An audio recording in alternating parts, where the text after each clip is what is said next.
네, 앞서 들으신 것처럼 최근 정치권에서는 합당과 협치 목소리가 나오고 있습니다.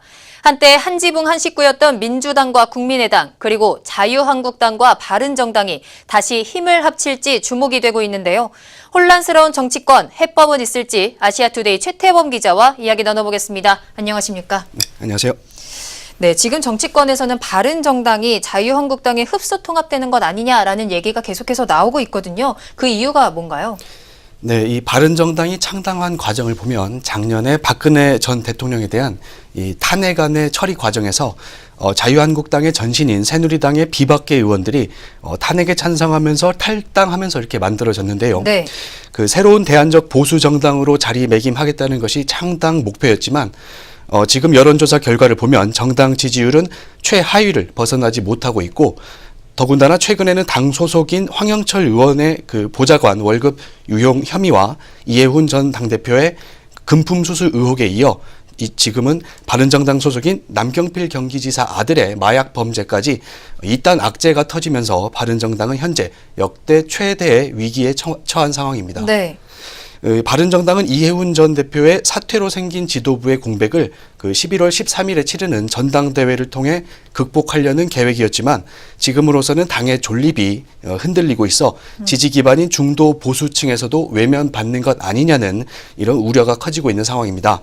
특히 바른정당을 대표하는 간판 스타들을 꼽자면 이 창당의 주역인 김무성 의원과 네. 당의 대선 후보였던 유승민 의원, 그리고 남경필 지사와 원희룡 제주지사를 꼽을 수 있는데요. 이 남경필 지사의 경우 이번 사태로 인해 내년 지방선거에서 재선을 도전하는 데 있어서도 상당한 타격을 받게 됐고, 또 당내 김무성 의원과 유승민 의원 간의 대립 속에서 차기 지도부는 남경필 체제로 가야 한다는 이런 내부적인 기류가 형성되고 있던 상황이었는데, 이번 아들 마약 사태로 인해 이에 대한 동력도 상실되고 있는 중입니다. 뭐 그런 상황 속에서도 보수 통합 논의가 속도가 붙을 것이다라는 전망도 나오던데요. 어떻습니까?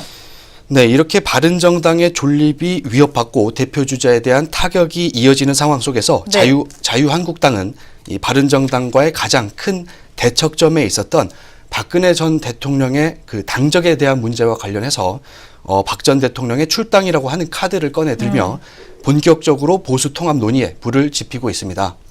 바른정당 내부적으로는 자강파와 통합파로 나뉘어 의견이 분분한 상황인데, 멀지 않은 시점에 바른정당이 자유한국당으로 흡수 통합되거나 아니면 바른정당 의원들이 개별적으로 탈당해 자유한국당에 입당할 수 있다는 네. 이런 가능성을 예측하는 시각이 이전보다 훨씬 더 커지고 있습니다. 뭐 그뿐만 아니라 이제 여당인 더불어민주당과 야당인 국민의당에서도 통합 필요성이 계속해서 나오고 있는데요. 어떻습니까? 네, 이는 민주당 쪽에서 강력하게 의지를 갖고 있는 부분인데요. 네. 민주당은 5월 9일 대선을 통해 집권 여당이 됐지만 국회 의석수가 120석으로 원내 과반수를 갖고 있지 못해 107석의 자유한국당과 비교해도 실질적으로는 별다른 힘이 없는 상황입니다. 네. 이 민주당은 정부 예산안을 비롯해 인사청문회나 정부 제출 법안 등을 국회에서 통과시키려면 야당과의 협조가 불가피한 상황이지만 보수 성향인 자유한국당과 바른정당에는 협조를 기대하기 어렵고, 민주당 출신 인사들로 상당수 구성된 국민의당과는 충분히 협력할 수 있는 여지가 있어 네. 국민의당과의 연대에 대한 의지가 강합니다. 특히 국민의당이 가진 40석이라고 하는 의석수는 이게 아주 절묘하게 어느 한쪽에 과반의 힘을 실어줄 수 있는 캐스팅 보트 역할을 하고 있는 만큼 민주당으로서는 어떻게든 국민의당과의 협력을 해야만 하는 상황입니다. 네, 민주당에서는 이 국민의당의 그 40석 도움이 굉장히 절실한 상황인 것 같은데요. 최근에 그 상황을 여실하게 보여준 사례가 있었죠. 네, 이 최근 국민의당의 이런 역할이 부각된 사례를 하나 꼽자면 일주일 전에 있었던 이 김희수 헌법재판소장 후보자의 국회 인준안이 부결된 사례인데요. 네. 민주당 출신의 정세균 국회의장이 직권상정을 통해 이 표결을 밀어붙이기까지 했지만 찬성과 반대가 각각 145표 이 동수로 나오면서 부결돼 헌정사상 처음으로 헌법재판소장 임명 동의안이 국회를 통과하지 못하는 초유의 사태가 벌어졌습니다. 네.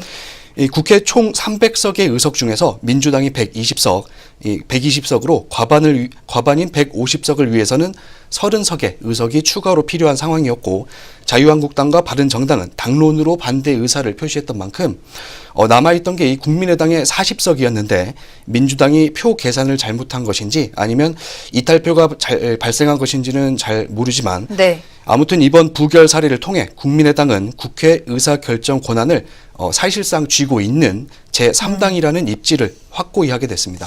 네, 지금 현재 김명수 대법원장 후보자의 임명 동의안도 계속해서 지금 미뤄지고 있는 상황인데요. 이제 오는 21일에 열리는 걸로 확정이 됐죠. 국무회의에서 이번 임명 동의안이 처리되는 데에도 역시 국민의당이 캐스팅보드 역할을 하겠군요. 네, 오늘 자유한국당과 바른정당, 국민의당 등 야 3당이 김명수 대법원장 후보자의 임명 동의안 처리 절차에 임한다는 뜻을 밝히면서 네. 21일 목요일에 국회 본회의가 열리는 것으로 방금 전에 합의가 됐는데요. 네.